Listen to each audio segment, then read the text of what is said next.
Hello, everybody. Thank you for hitting that play button for another episode of the Hetty Coleman podcast, where I sit down with fabulous people to help go win conversations. Go win is being consistent and doing the right things that allow for you to achieve the wins that you have defined for your life so that you can live out your greatest story.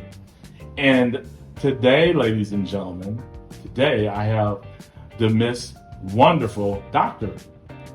Lee Denney. Dr. Lee Denney. Now, do you prefer to be called doctor? Or? Well, you can just call me Lee. If you have to give me a title, I prefer doctor. But okay. I just also prefer Lee. Well, I've never asked that question before. Like, when is the best time to refer to you as doctor? When I'm looking at your dog. Oh. Or your cat, or horse, cow, pig, goat, sheep. That's when. Because you are a doctor of veterinarian? Mm-hmm. I'm a veterinarian. Mm-hmm. How did you end up there? Oh, wow. It's not a very glamorous story. When I was in high school, I sang in the church choir, and there was a man behind me, and he told me, because I liked math and science, he told me I should be a pharmacist. And so I thought, okay, somebody thinks you'd be good at something, I'll go do that. Well, so I go to OSU, and I love it so much, I don't want to leave after 2 years and go to pharmacy school. So I look around, and there's a veterinary college, and that's medical. So that's kind of how I ended up there. Are you serious? Yeah. Now, was OSU your first choice in school? Yes, and it's the only choice, really, in Oklahoma. By the way, go Pokes. No, it's the only veterinary college in the state. And I might add, there's only 27 states that have veterinary colleges. Wow. So in Oklahoma, we're very fortunate to have the College of Veterinary Medicine at Oklahoma State University. And so how many years does it take to get your vet degree? Well, you go to undergraduate first. So you spend 3 to 4 years getting an undergraduate degrees. And then professional school is actually an additional 4 years. Okay, so you look at it maybe 8 years for the most part. Mm-hmm. Now, you said 2 years, and then so what, did you get your general, and then you go get your? Well, I did, but back in the day for pharmacy, it was what's called a 2+2 program. So you did 2 years of undergraduate, and then you went to 2 years of pharmacy school, and you ended up with a master's. But as with so many professions now, it's just like medical school. You go to 3 to 4 years and get your undergraduate, and then you go to 4 years of pharmacy school. Gotcha. And now they are doctors as well instead of masters.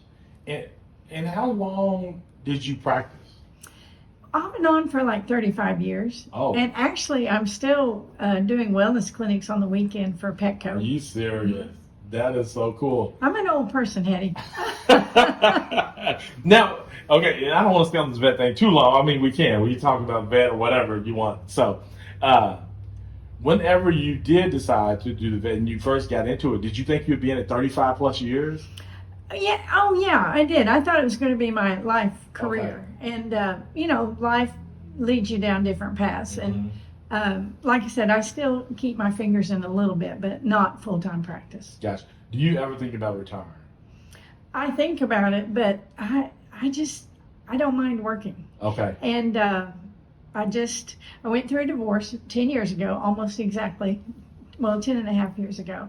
And so, shoring up those savings and stuff that you lose when you go through a situation like that. Oh, okay. And I'm not Susie Homemaker at all.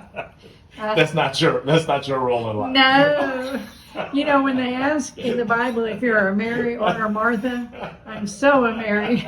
Martha would be equally mad at me. You'd be because I'd be in there talking to Jesus instead of helping her in the kitchen. Yeah, that's good. Working's good for me. So, doing vet school, now becoming a vet and all that, at some point you have children. Yes. Now, did you own your own vet, or were you working for somebody? I was married to a veterinarian, and we owned a practice. Oh, okay. So we had that together. So gotcha. Once I had kids, I started working more part-time. So that's why I say off and on for 35 years. Now, how many kids? I have 2 kids. They're getting old. My son will be 39 in November. Oh, my goodness. I know. And my daughter just turned 36. So okay. And before we started, we talked about the grandchildren. Yes, I have 4 beautiful grandchildren. 7, 5, 3, and 1. 3 little boys, and then, as you say, a little princess. Yes. We got to have I was like, is that me or who's no, that? But you know you're fine. It's this man named Spam. He keeps calling me, and I'm not going to take his calls. Spam is not that important, I guess. No. So I always like to ask this question because you're a vet now, but at some point you were a kid, right? Right. And when you're a kid, you oftentimes don't know what you're going to be, but you can have a thought about what you think you might want to be. But I'm always curious, like, what do you think your friends would have thought you would be? Like the people that you grew up around. You know, I don't know. They probably thought I wasn't very athletic. Okay. I mean, I can play tennis. I probably can't play with your son. Yeah. But you know, I was probably a good bench rider or fill out the team when you're in a you're winning by 100 points type of thing. So I wasn't super athletic. But I also went to school in a time when we didn't have girls athletics. Gotcha. So we weren't developed as athletes. Yeah. I don't know what they would have said. They aren't shocked I'm a veterinarian. Okay.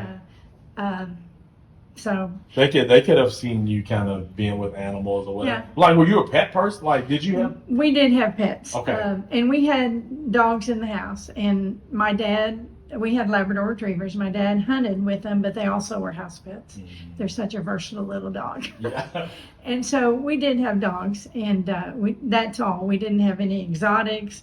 My mother would have loved to have had a cat, but my dad hated cats. So we just had dogs. So if I was able to somehow sit here with your parents, how would they have described Lee as a kid?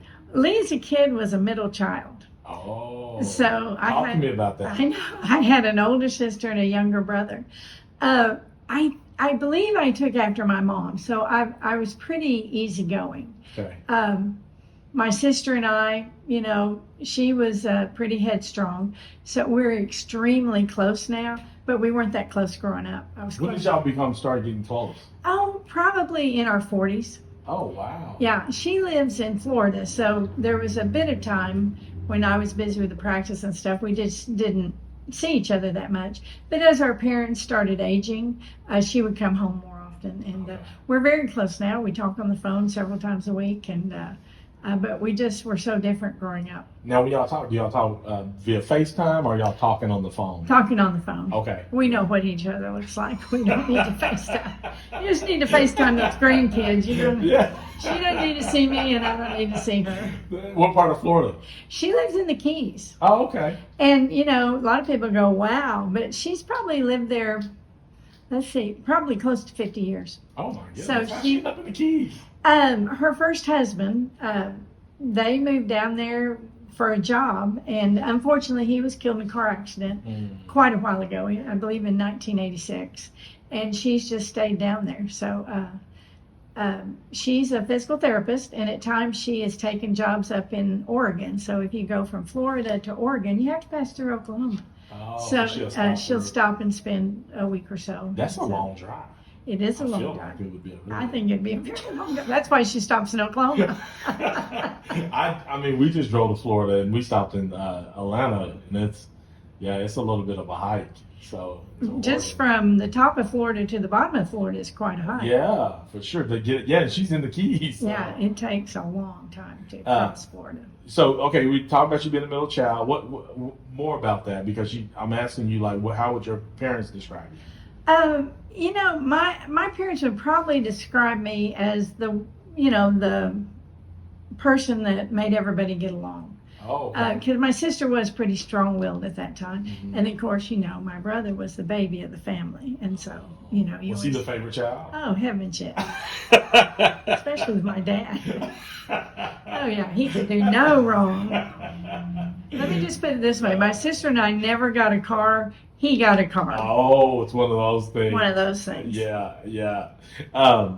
Now that could have been because things were different after you all, you know. Absolutely. There could have been a financial difference in the Yeah, life. they got rid of two of the three of us. So he just won out on being He the just last won child. out. He did. Tell me about the roles that you have played over the years, because I know that you're a vet, but you've done more than that.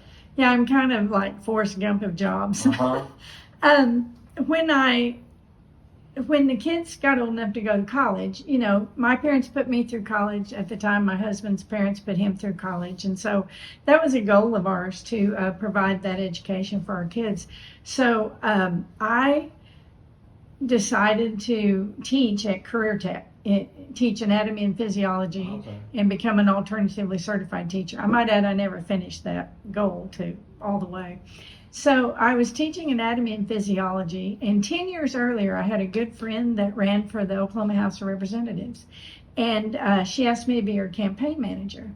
And it was one of those situations where it was a mid-year, the representative quit midterm, so it was the only race going on that summer. And I don't like to talk partisan politics, but it was where the Republicans were trying to get the majority, which they'd never had. Well, they had 1 year in 1922, but they hadn't had it since.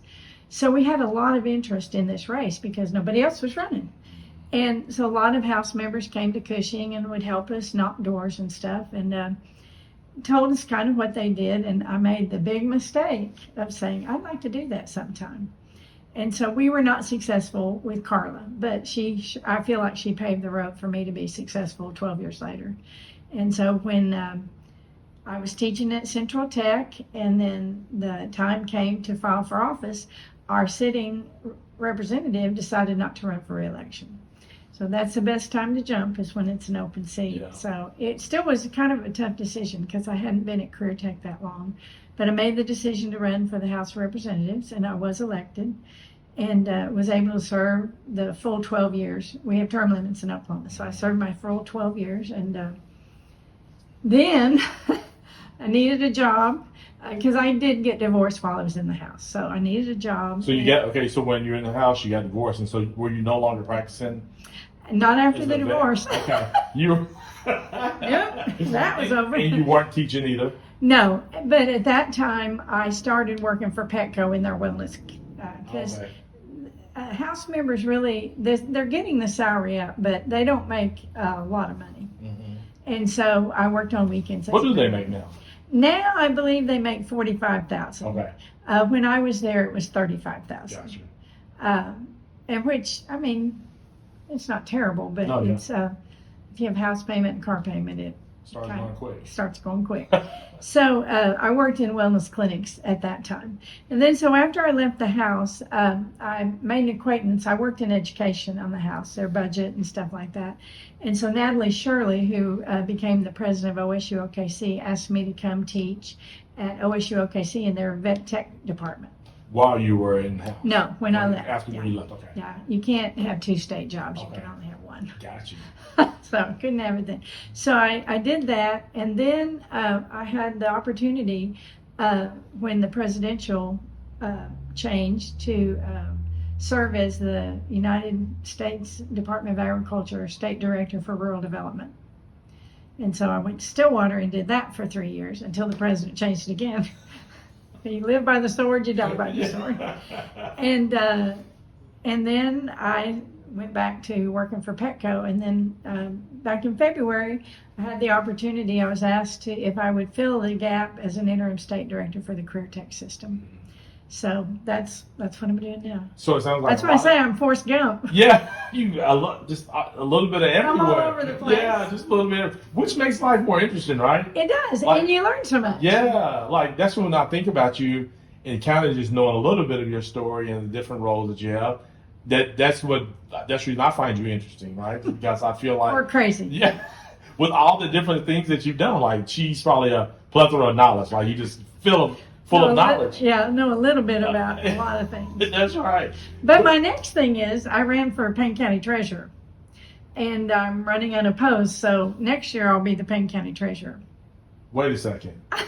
Are you currently? Or are you? No, you signed up for office in April, and Okay. so I signed up to run, and I was unopposed. And So nobody ran against you? no, I'm shocked. And so, but you don't take office. You have to go through the election cycle. Yeah. You won't be on the ballot, but you still have to go through the cycle. And then so I'll be elected. Because nobody next else year. ran. Right. And tell me, what does that do? Like? What's that role do? Why was that interesting to you? Well, I mean, I've served in city government and state government and federal government, so I might as well try county. That is the collector of mainly ad valorem taxes around the state, around the county. And then the assessor, assesses for the taxes, and then we distribute the taxes to schools and other entities. And that's about all I know about it until I take the office. And I'll learn more about it. They also unclaimed properties. They sell properties that have owe back taxes.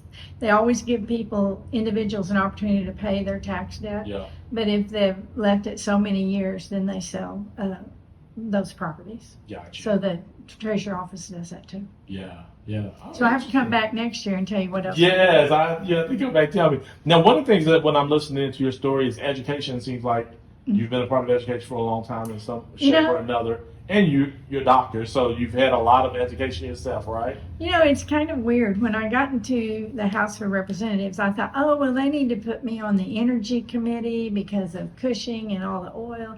And they probably need to put me on the Agriculture Committee because I'm a veterinarian. And you have all these ideas. None of that. No, they put you in education. And I was kind of going, education? And I go, I'm not a teacher. I don't know anything about this. But our kids are our best crop in Oklahoma. Yeah. And pretty soon I really grew to work in that space. What was it like? I understand that you feel like, kids are our best crop. We really want to invest in our kids. But was there more to that? We're in Oklahoma, we're not at the top of the heap on education. And I don't know why we couldn't be. Our kids are just as smart as kids from Connecticut. They seem to be at the top of the heap. And working to get our kids to be able to compete with anyone in the United States as well as anyone in the world just became important to me. Yeah. What during that time or over time, what are some things that you like as a leader in those positions? Because you kind of played more of a leadership role, even though I guess you were in the classroom a little bit. Let's talk about just a little bit. Just a little bit. I wasn't very good in the classroom. Let's talk about leadership roles first. Like, what are some things that you have learned over the years? Like, in order to be the best leader in these roles, I had to be consistent in what? What are some things that you have to show up and do? Well, show up. Just show up is one thing. And being willing, not being an educator, listening to educators. And, we pile a lot on our teachers besides teaching. And we spend a lot of money on transportation and food and stuff besides what we spend in the classroom. But it became important to get more dollars to the classroom, to our teachers. This won't be popular, but a lot of school administrators have very nice salaries, and I'd like to see some of that trickle down to the classroom. Gotcha. Because that's where the magic happens. Yeah, so being able to pay the teachers who are actually doing the work inside the classrooms a little bit better, right? Which would allow for us to maybe get in that you see that us getting better teachers and better quality education. Right. Teaching and nursing, those two professions really had a tough time through COVID. Teachers having to totally convert to online teaching to that platform. And then, of course, all the stuff that nurses had to put up with. So both those professions are suffering right now. If you talk to someone that wants to be a nurse today, they'll say, well, I want to be a traveling nurse. Because that's where the money is. Yeah. I think it'll dry up a little bit as we continue to come out of the pandemic. But getting people to go in those two professions that are in the trenches, and they were in the trenches for COVID, is really important. And we need more teachers. We need more people to look at that as a viable profession. And unfortunately, it does take dollars to attract them to the classroom. Yeah. Traveling nurses though also, I feel like they work more. Like, I feel like it's a harder job to have. I would think it would be away from home, and I'm in Oklahoma this month, and then I'll be in Wyoming next month. I mean, maybe if you were single, it might be fun. For sure. And if you're just like, hey, I just need to provide for my family, right. It's not even about that kind of thing. That's right. It's just about like, let me keep showing up to make for my family. What else as a leader, like, do you feel like, was there a routine that you had when you go into the office? Was there certain things that you did to let your people know, like, you valued the work they did? Oh, that's the most important thing, is to value the people who work with you. Yeah. And let them know it. You just can't. So, when you're asking people to do things in common courtesy, truly common courtesy, please and thank you, or would you mind, instead of issuing an order, stuff like that. I always, when I was in the legislature, I like to arrive early. Because once it's like the bell rings and the doors open, and then you never get anything done. And then sometimes, I'm a small town girl, so I hate Oklahoma City traffic. So sometimes when you come early, you don't have the traffic. And if you stayed till 6, you didn't always have the traffic. So, just having some quiet time to organize your thoughts and organize your day and know the direction you want your day to go in, I think is real important. And then, like I said, common courtesy to the people that work with you. And I'm more of a coach when I am in charge of people. They know their job, especially when you change jobs as much as I have. The people under you know their job. So you just need to get out of the way and let them do their job and then be grateful for the job they do. So I'm more of a coach. I like that. I'm reading a book, Becoming a Coaching Leader. Mm-hmm. And just the hard part about being because that's the approach that I feel like I'm probably best at. It's just asking questions. Right, so it's a lot of just asking the same question over and over. It absolutely is, and not feeling embarrassed about. When I started at Career Tech, the guy that does the IT, I mean, he just talks in letters. We're going to take the ABC and add it to the DFG, and then the HIJK will be working for the MNLOP. And I'm going, whoa. And so I go, and now he'll stop and go, that's the blah, blah, blah for you. And, not being afraid to, I used to, I still do occasionally watch Undercover Boss. Do you ever watch that show? Is that where you go in and... where the CEO dresses up and works for the people? Yeah. And I always thought, how could you be a CEO of a company and not know what your people do? Yeah. That's just mind-boggling to me. Well, I know how now. And, you have experienced it for yourself now. At this Career Tech, I feel like the undercover boss. I have no idea what you all are doing, but you're doing a great job at it. Now, in that though, when you don't know though, there's some way that you can get a feel of like, but we're going in the right direction. Right. Things are going good. Right. What is that for you? Like, what is the win for you? The win for me is when we have good communication among all the divisions, and we're working well, and we don't let little petty things, when you have a bunch of people working together, the way somebody scratches their head is going to bother somebody else. But the way you're accepting of all the different individuals across everything, ethnicity, gender, race, age, yes, everything. When you're working together and you don't let those be stumbling blocks, that's the win for me. Yeah. Great communication and working together for a common goal. Gotcha. And what is the goal? Like? The goal for us at Career Tech is to build a world-class education and a world-class workforce. And so Oklahoma succeeds as a state. Yeah. So you provide the education to these people who are going to go out, and when they go out and get these jobs or whatever, we want them to be the best they can be. The best that they can be. And so you all are able to provide that.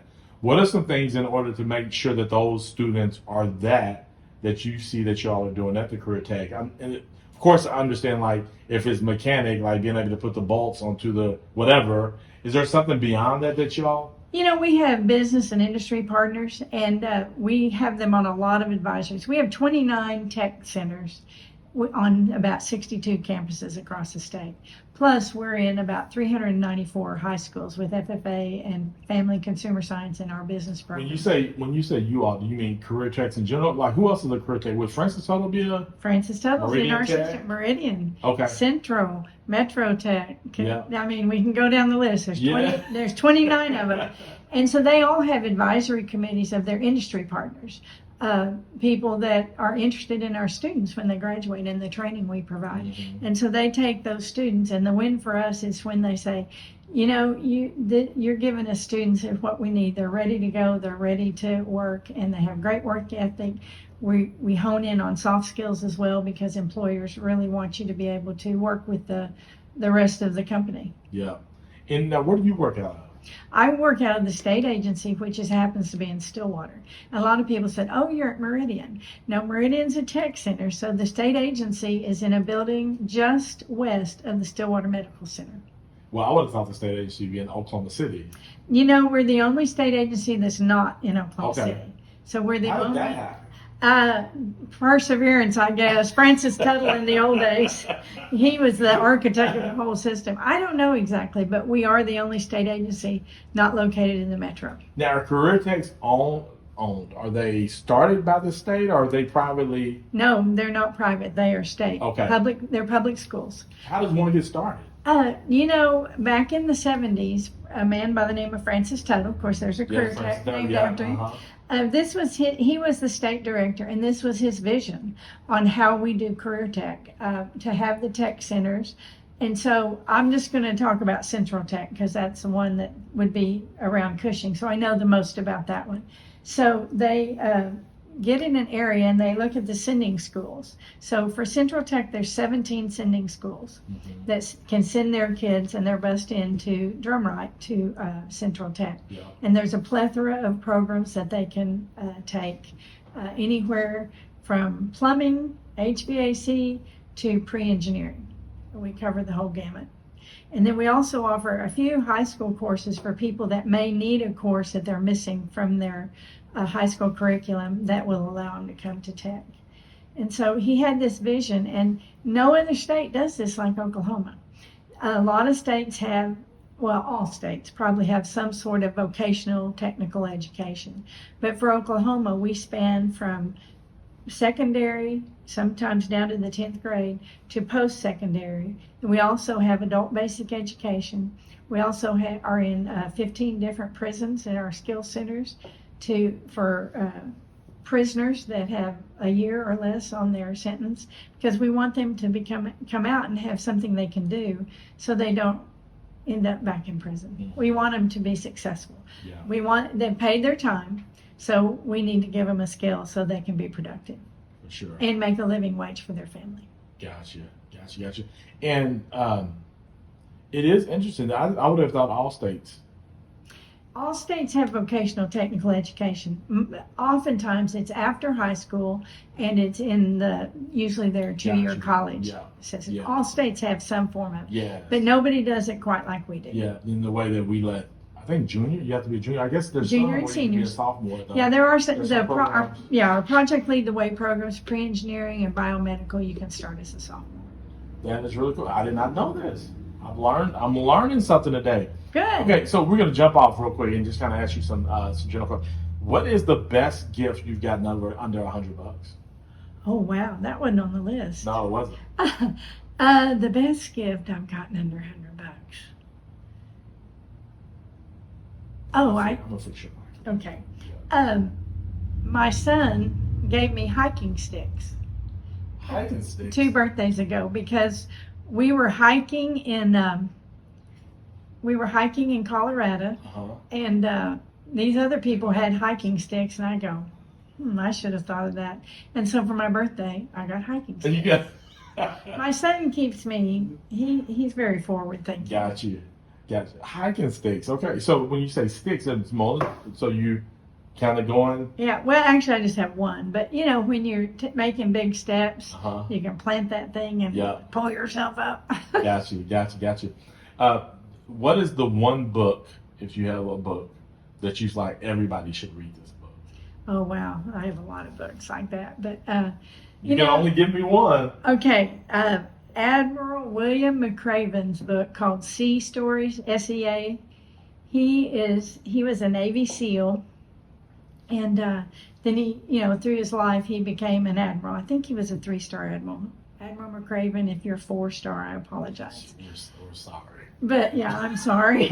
we're sorry. But he masterminded the capture of Abu Dhabi, the Somalian pilots that held Captain Phillips at bay, Saddam Hussein, and Osama bin Laden.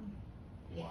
And the backstories on how he did, especially the capture of Osama bin Laden, the subterfuge of figuring out where he was, because for years they didn't know, and then the secrecy of the mission.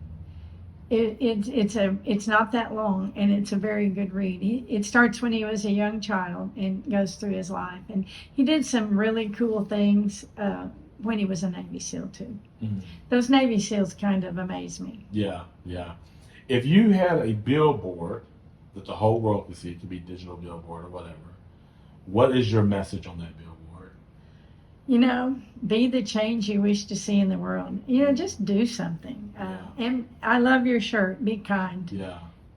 you can always be kind, and it gets you so much further than being cranky. Yeah. When did you learn that? When did this whole thought of like, I'm just going to be the change I want to see? Gosh. I mean, I don't know. I've always thought it was better to be in a good mood than a bad mood. My mom had a sunny disposition, and I think I inherited it from her. And I can get mad. Sunny disposition. Wait, hold on a second. Explain that to me, please. Oh, just being positive, Oh, looking gotcha. on the bright side. That's what I thought. But Looking at the glass, I mean, I hate to say glass full, glass empty, because if I'm thirsty, oh my gosh, my glass is half empty. I need more. And that doesn't always do it for me. But seeing the best in people, trying to see the best in people. And, if you get up thinking there's hope and treat people how you want to be treated, speak to people, thank veterans. Yeah. Just all of that. Because I don't want to be a veteran. Well, I'd rather be a veteran than be in the armed forces and not be a veteran. But, Yeah. proud of what they do for us. Yeah. And, it's all volunteer. Yeah. They don't have to do it. They don't have to go. Mm-mm. Yeah. Yeah. That's And when you're good. in the airport and you see those young guys and they're leaving, I think, oh, bless their hearts. Mm-hmm. What are you telling the 16-year-old Lee? The 16-year-old. Believe it or not, I might do something different than veterinary medicine. Although I've loved it and I'm glad I'm a veterinarian. Now there's so many cool things you could do. Just so many cool things. Mm-hmm. So I might say, don't just hone in on one thing, but get out. Don't get married so young. Get out, see the world. And I wasn't that young when I got married, but still was too young. The only thing about that is the kids are great. I do. Yeah. My kids are Yeah. fantastic. Yeah. Yeah. And when you're old, that's not good to have kids. I feel like though you have what you would tell your 16-year-old self you've done, like thinking about all the things that you've done, like the. I've been blessed. I really have. Uh-huh. And there's times like right after I left the USDA, I thought, man, I need a job. But here I thought, I'm so stale and pale and female and political and nobody wants to hire me. And then, but if you're patient Yeah. and look for opportunities, and They're there. They're there. Yeah. You got to look though. You got to look. I You like got to be that. proactive. Yeah. You just can't sit there and go, well, nobody will give me a job and never get off the couch. Did somebody tell you that, or is that something that you just kind of learned on your own? Like, okay, I'm not going to get anywhere if I don't get out there and start looking. Or No, you have to start looking. I've Yeah. always felt like if you want to work, you have to start looking. Mm-hmm. And I don't know why we can't fill these jobs now. I don't know where these people are. Well, they're not looking. They're not looking, which is sad because, Yeah. there's a lot of opportunities. Mm-hmm. Yeah. Do you think that for people who are looking though, what would you say if they're looking but they're having a hard time? What would you say would be the thing to help them kind of get over that hump? They need to come to Career Tech and get a certification. And I say that lightly, but I'm But serious. it's no. We can give them the skills they need. Like I said, we do adult basic education. And when you look at if you're an adult, you can go to any career tech you want to. Mm-hmm. Now, if you're a high school student, you do need to go to the one that's in your district. If they do not offer a program that you want, say, I don't know what Francis Tuttle might have that Central doesn't have, but say they did, they do have reciprocity agreements. If you're in the Central Technology District and you want to take something at another tech center, most of them have reciprocity. Gotcha. But we have short courses that you can learn a new skill.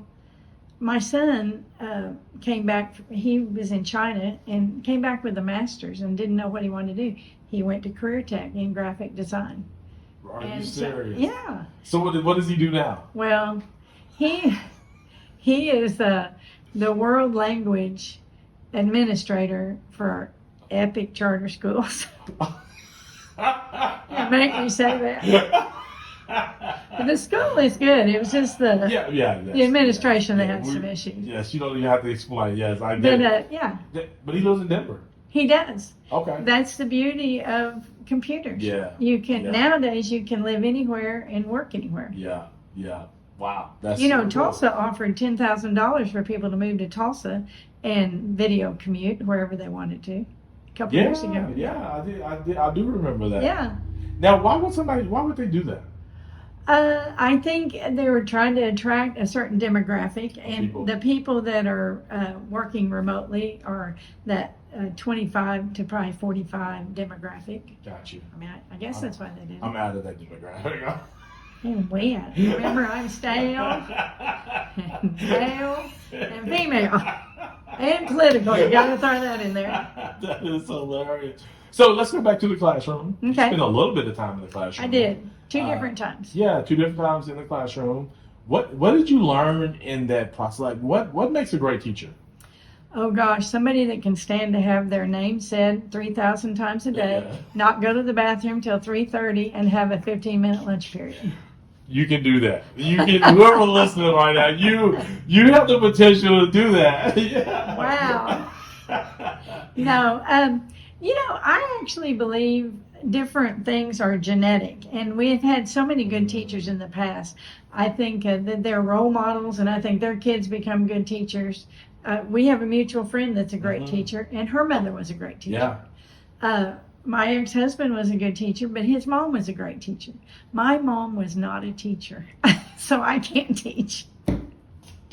I can build relationships and let them know I care, but I mean, that's a big part that of is teaching. part of it. Yeah. Especially with kids today. Yeah.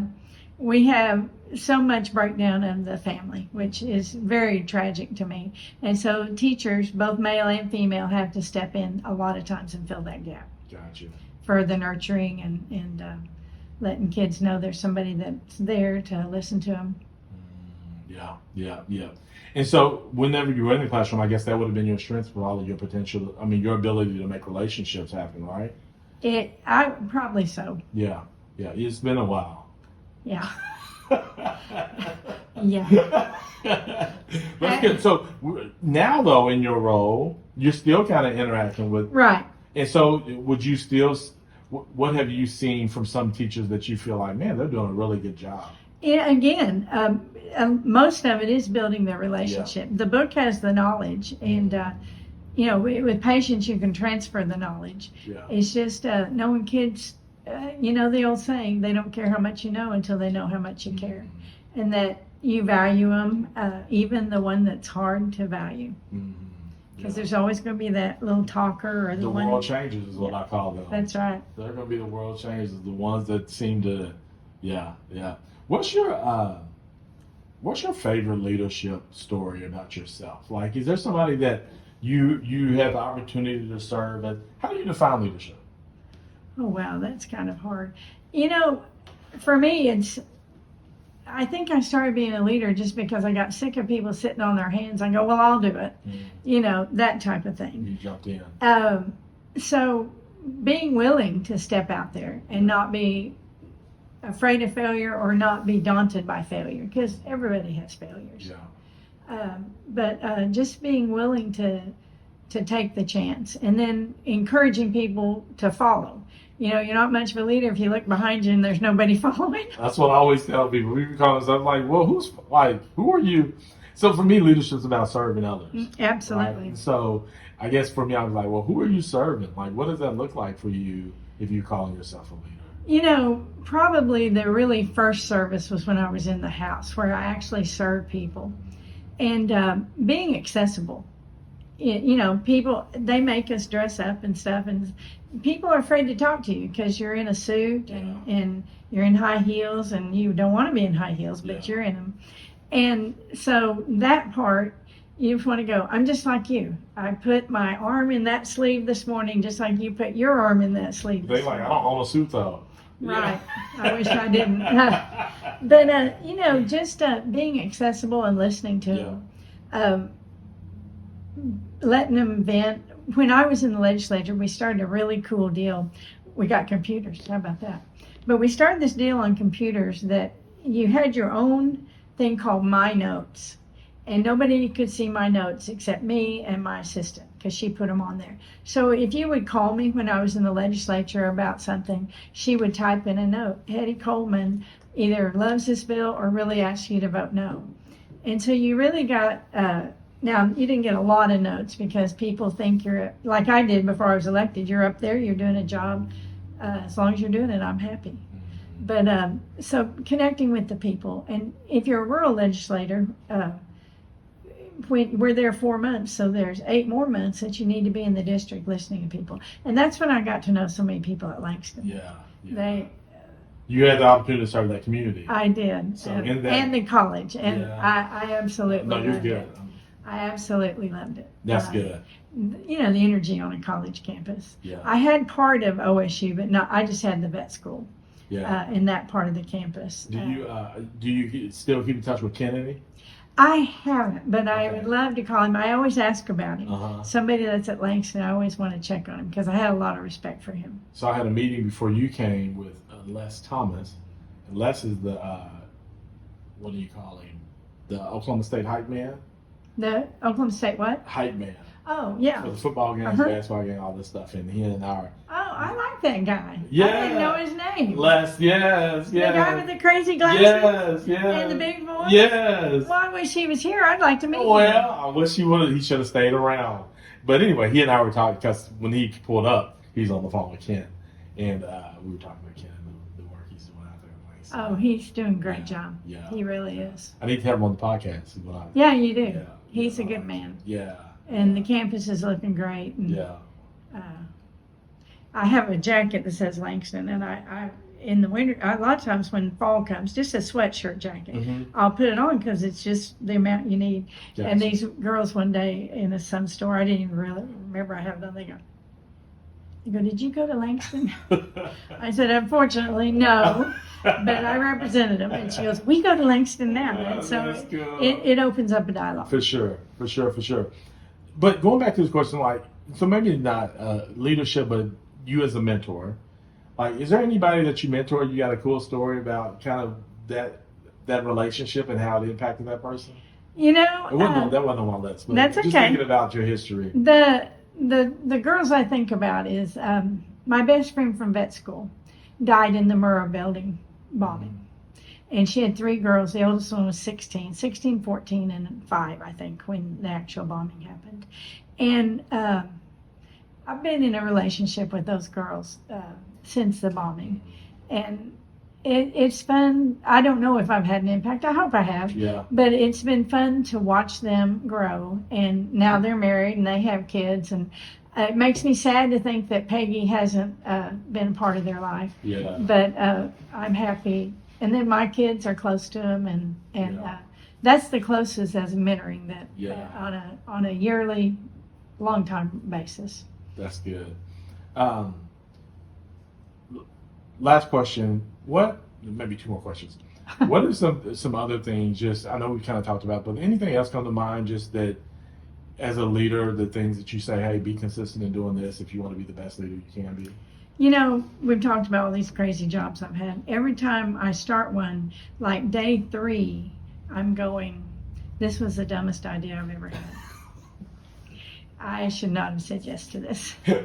And but perseverance as a leader and doing the hard work to get to know who works with you and you know what they're about, what their stories are, because everyone has a story. Yeah. And then just persevering, getting over. I liken it to old Tom Hanks in Castaway, where you never could get over that wave. Yeah. But you get over that wave, and then you have a great experience. But about every time I go, this was the dumbest idea I've ever had. Yeah. When I started with the USDA, it was in December. And I didn't know, but federal employees, about the last 2 weeks, they save up all their vacation, and then they're not around. So I take this job, and the first week, they send us to D.C. to tell us what we can't do. And, you know, they're real negative back there. And then we come home, and everybody's on vacation. And you're going, I feel like I'm in the Twilight Zone.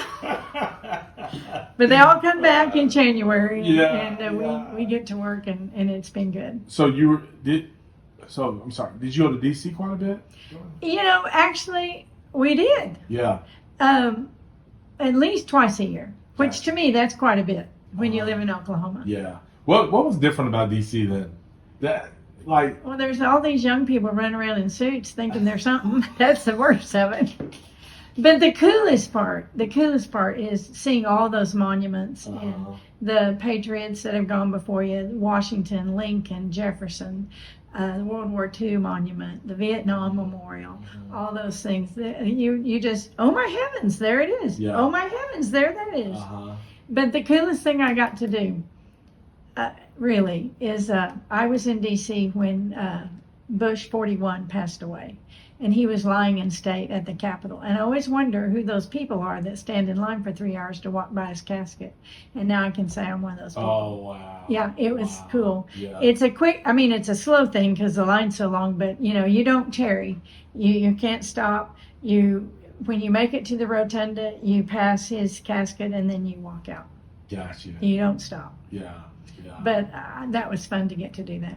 That's cool. What's been like the coolest, like what room have you ended up in for a meeting? Like, how did I end up here? I got 2 stories on that. Okay. One of them's hilarious. Probably the White House. Just like in an annex, wasn't in the actual White House.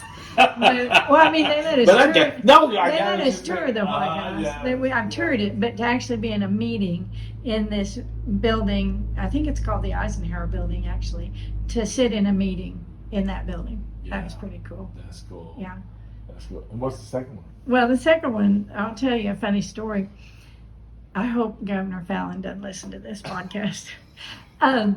When Governor Fallon was elected the second time, we actually started, I know the press says we don't work on the budget till the end of May, but that's not true. Okay. So it was November and we were working on the budget, and I was upstairs and in a meeting, and I told my friend Lisa Billy, I said, I gotta go, I have an appointment. We'd been there like 3 hours and I was leaving. So I walk out of the Capitol and I'm going down the steps, and here comes a black Suburban. And I think, well, that's Governor Fallon. I need to go tell her congratulations because she was just reelected. So I go up to the black Suburban, and the back door opens, and out steps Condoleezza Rice. I almost went apoplectic. I went, and then I go something stupid like, "You're Condoleezza Rice," like she didn't know who she was. Oh, really? I didn't know. You were telling me, yeah. And I was so starstruck. And so I texted my friend Lisa. I said, "You should have left with me. I just saw Condoleezza Rice."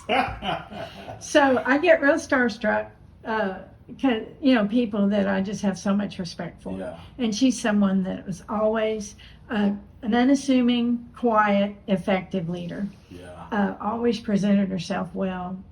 Had great advice. Very, very brilliant. And she's just somebody that I'm so excited I saw her as close as we are in person. Yeah, that is so funny. That's cool. That's cool. What was she doing here? She actually, now this is when she was out of office, and remember she's a commissioner for the NFL. Yep. She just actually became part owner of Denver Broncos, I think. Yes, she did. Yeah. Which is my favorite football team. Is it really? Well, yeah. So somebody that you admire, like Condoleezza Rice, is now the owner of your favorite. Because my son lives in Denver. Oh, gotcha. That's why they're my favorite team. I have to have a reason. But anyway, the Fellowship of Christian Athletes had invited her to their state convention. Gotcha. And so she was coming to speak at the convention, but she made a stop to meet Governor Fallon and visit with her about, I don't know who's what. They didn't invite me to the meeting. They didn't invite you to that meeting. He did not invite me Well, to I cannot believe that you didn't get invited to the meeting. I know. They probably did. You just didn't get the No. email. Well, then I'm mad. Then I'm mad about that because, like I said, she's an inspiration and a leader. Yeah. She should be a model for anyone. That's cool. Dr. Denney, thank you so much. Well, thank you. This has been great. This has been fun. Yes, and I want to be respectful of your time, but thank you for making that trip from Cushing. I got to get over. I'll be over in Cushing not next month, but the week September. Oh, good. Tomorrow's You're going to leaders, talk to our tomorrow's leaders. Yeah. I really am grateful for you for doing that because they need to see positive role models. Yeah. And so I try to bring that positive energy. Yeah, I know you do. And try to talk to them about things I just learned, and I don't know if it's, I think it's important to share with people, like, this is how I navigate. Right. You may take something from this as well. Right. So, Right. Thank you very much. And ladies and gentlemen, thank you again for hitting that play button for another episode of the Hetty Coleman Podcast. And as always, ladies and gentlemen, as always, go win.